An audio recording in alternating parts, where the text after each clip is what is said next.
ओम शांति। 12 जनवरी 2026 प्रातः मुरली।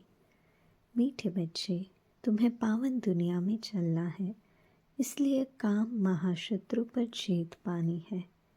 काम जीत जगत जीत बनना है। प्रश्न: हर एक अपनी एक्टिविटी से कौन सा साक्षात्कार सबको करा सकते हैं? मैं हंस हूँ या बगला हूँ, ये हर एक अपनी एक्टिविटी से सबको साक्षात्कार करा सकते हैं, क्योंकि हंस कभी किसी को दुख नहीं देंगे, बगले दुख देते हैं, वह विकारी होते हैं। तुम बच्चे अभी बगले से हंस बने हो।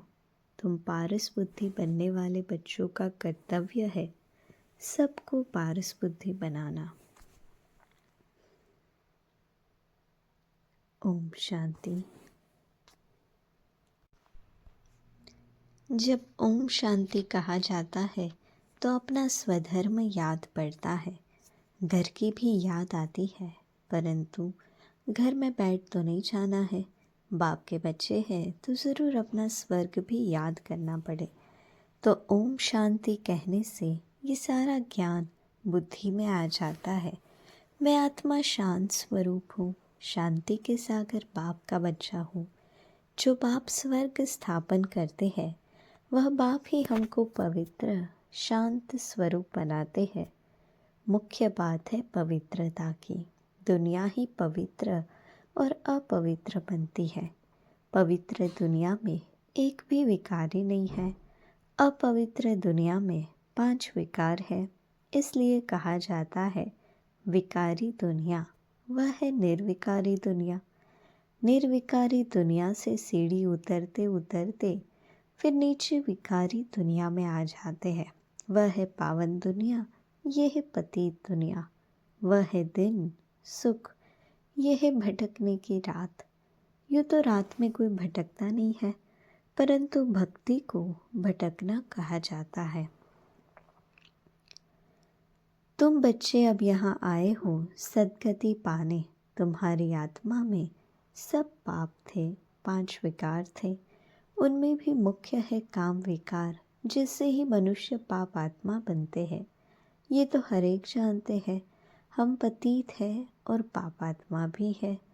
एक काम विकार के कारण सब क्वालिफिकेशन बिगड़ पड़ती है। इसलिए बाप कहते हैं काम को जीतो तो तुम जगत जीत अर्थात नए विश्व के मालिक बनेंगे। तो अंदर में इतनी खुशी रहनी चाहिए। मनुष्य पतित बनते हैं तो कुछ भी समझते नहीं। बाप समझाते हैं कोई भी विकार नहीं होना चाहिए। मुख्य है काम विकार। इस पर कितने हंगामे होते हैं। घर घर में कितनी अशांति हाहाकार हो जाता है। इस समय दुनिया में हाहाकार क्यों है? क्योंकि पाप आत्माएं हैं। विकारों के कारण ही असुर कहा जाता है। अभी तुम समझते हो इस समय दुनिया में कोई भी काम की चीज़ नहीं। भंभोर को आग लगनी है। जो कुछ इन आँखों से देखा जाता है सबको आग लग जाएगी। आत्मा को तो आग लगती नहीं। आत्मा तो सदैव जैसे इंश्योर है, सदैव जीती रहती। आत्मा को कभी इंश्योर कराते हैं क्या? शरीर को इंश्योर कराया जाता है। आत्मा अविनाशी है। बच्चों को समझाया गया है ये खेल है। आत्मा तो ऊपर रहने वाले 5 तत्वों से बिल्कुल अलग है। 5 तत्वों से सारी दुनिया की सामग्री बनती है। आत्मा तो नहीं बनती है।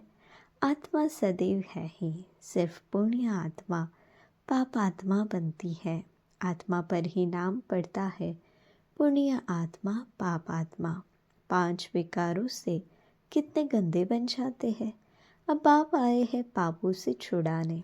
विकार ही सारा कैरेक्टर बिगाड़ते हैं। कैरेक्टर किसको कहा जाता है ये भी समझते नहीं। ये है ऊंचते ऊंच रूहानी गवर्नमेंट। पांडव गवर्नमेंट न कर तुमको ईश्वरीय गवर्नमेंट कह सकते हैं। तुम समझते हो हम ईश्वरीय गवर्नमेंट है। ईश्वरीय गवर्नमेंट क्या करती है? आत्माओं को पवित्र बनाकर देवता बनाती है। नहीं तो देवता कहाँ से आए ये कोई भी नहीं जानते। है तो ये भी मनुष्य, परंतु देवता कैसे थे, किसने बनाया? देवताएं तो होते ही है स्वर्ग में, तो उन्हों को स्वर्गवासी किसने बनाया? स्वर्गवासी फिर ज़रूर नरकवासी बनते हैं, फिर स्वर्गवासी। ये भी तुम नहीं जानते थे तो और फिर कैसे जानेंगे? अब तुम समझते हो कि ड्रामा बना हुआ है, इतने सब एक्टर्स हैं। ये सब बातें बुद्धि में होनी चाहिए, पढ़ाई तो बुद्धि में होनी चाहिए ना। और पवित्र भी ज़रूर बनना है। पतित बनना बहुत खराब बात है।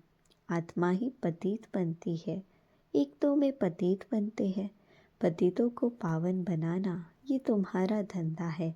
पावन बनो तो पावन दुनिया में चलेंगे, यह आत्मा समझती है। आत्मा न हो तो शरीर भी ठहर न सके, रिस्पॉन्ड मिल न सके। आत्मा जानती है हम असल पावन दुनिया के रहवासी हैं। अभी बाप ने समझाया है, तुम बिल्कुल ही बेसमझ थे, इसलिए पतित दुनिया के लायक बन पड़े हो। अब जब तक पावन नहीं बनेंगे तब तक स्वर्ग के लायक नहीं बन सकेंगे। स्वर्ग की भेंट भी संगम पर की जाती है, वहाँ थोड़ी भेंट कर सकेंगे। इस संगम युग पर ही तुमको सारा ज्ञान मिलता है, पवित्र बनने का हथियार मिलता है। एक को ही कहा जाता है पतित पावन बाबा। हमको ऐसा पावन बनाओ। ये स्वर्ग के मालिक है ना, तुम जानते हो हम ही स्वर्ग के मालिक थे, फिर 84 जन्म लेकर पतित बने हैं। श्याम और सुंदर इनका नाम भी ऐसा रखा है। श्री कृष्ण का चित्र श्याम बना देते हैं, परंतु अर्थ थोड़ी समझते हैं। कृष्ण की भी तुमको कितनी क्लियर समझानी मिलती है। इनमें दो दुनियाएं करती है, वास्तव में दो दुनियाएं तो है नहीं, दुनिया एक ही है। वह नई और पुरानी होती है। पहले छोटे बच्चे नए होते हैं, फिर बड़े बन बूढ़े होते हैं। तो तुम कितना माथा मारते हो समझाने के लिए।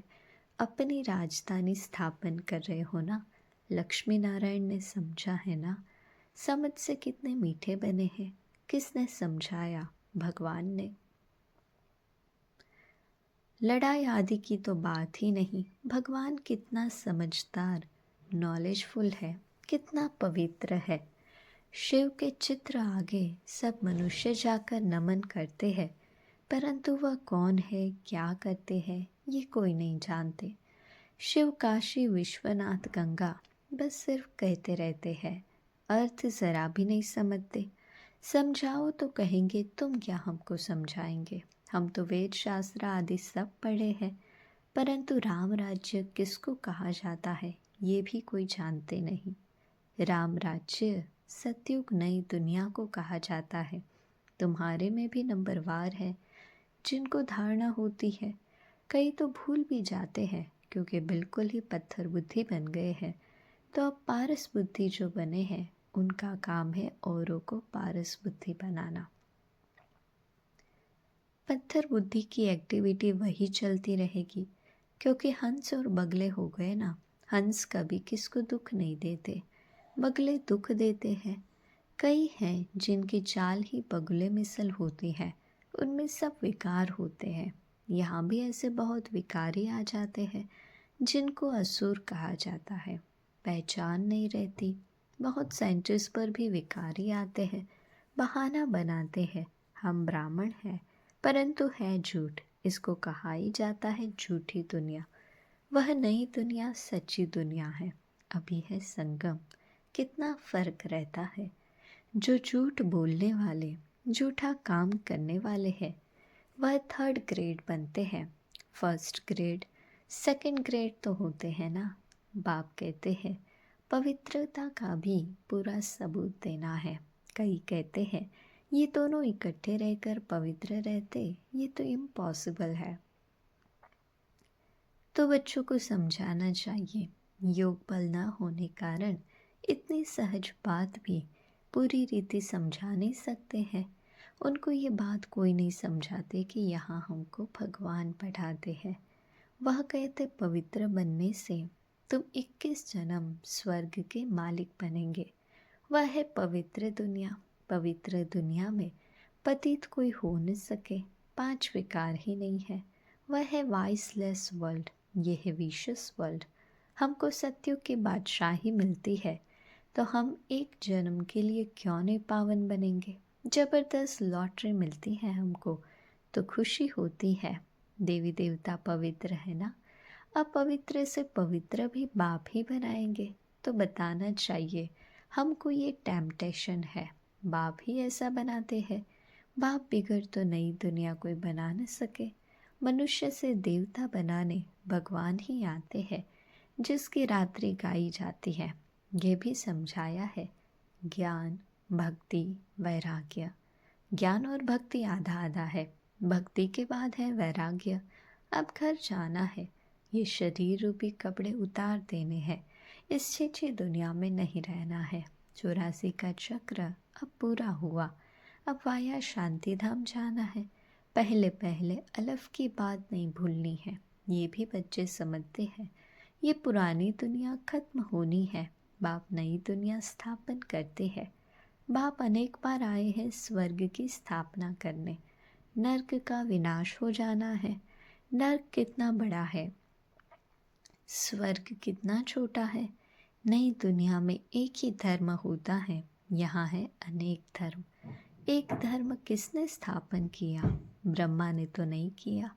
ब्रह्मा ही पतित सो फिर पावन बनता है। मेरे लिए तो नहीं कहेंगे पतित सो पावन, पावन है तो लक्ष्मी नारायण नाम है।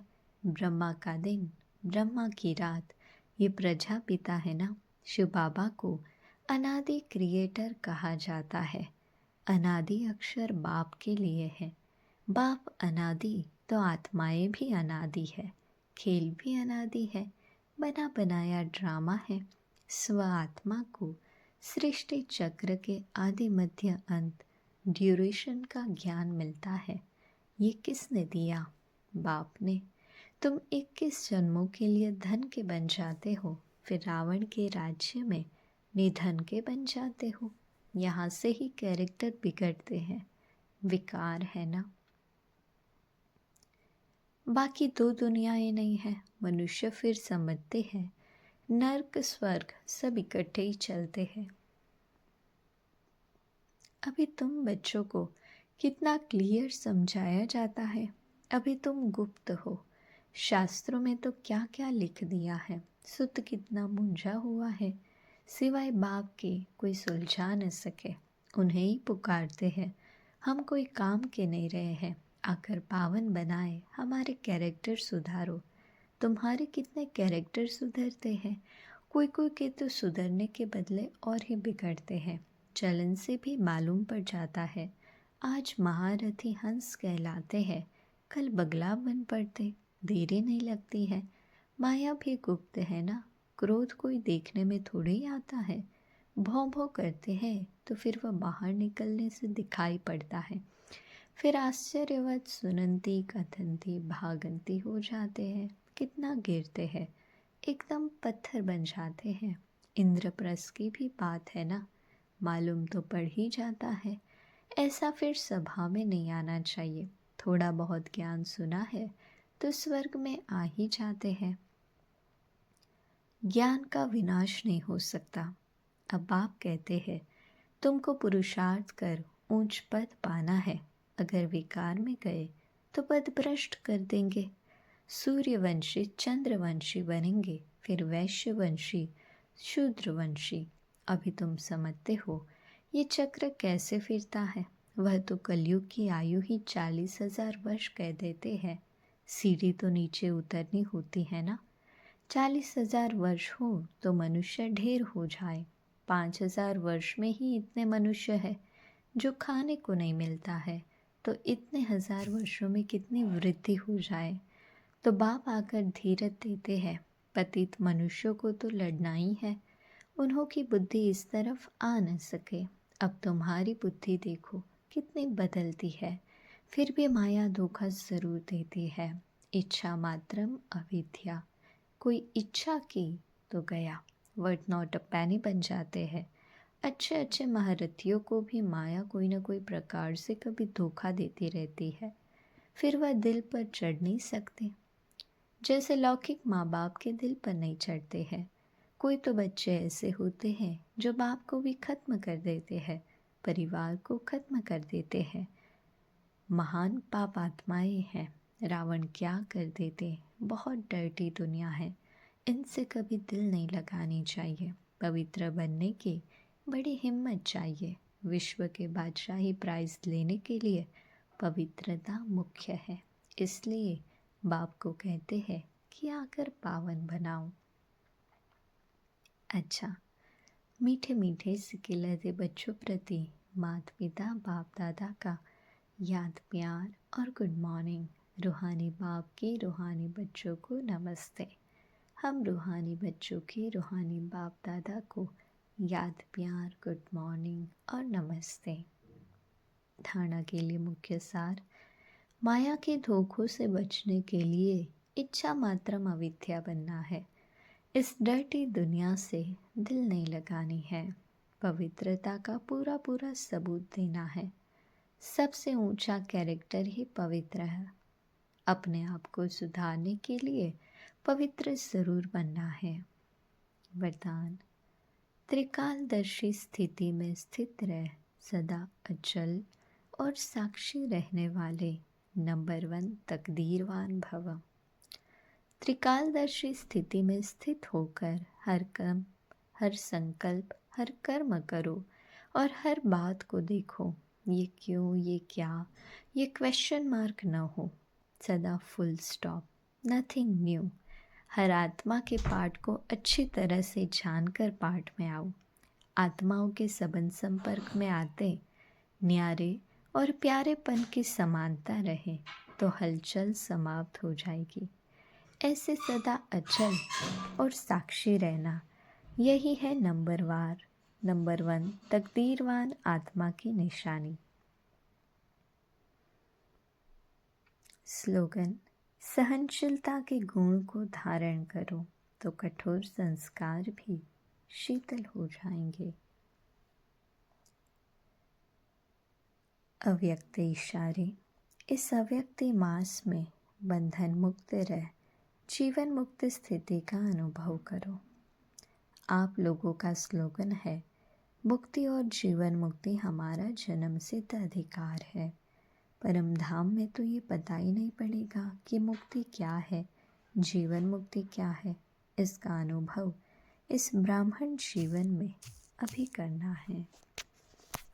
अच्छा, ओम शांति।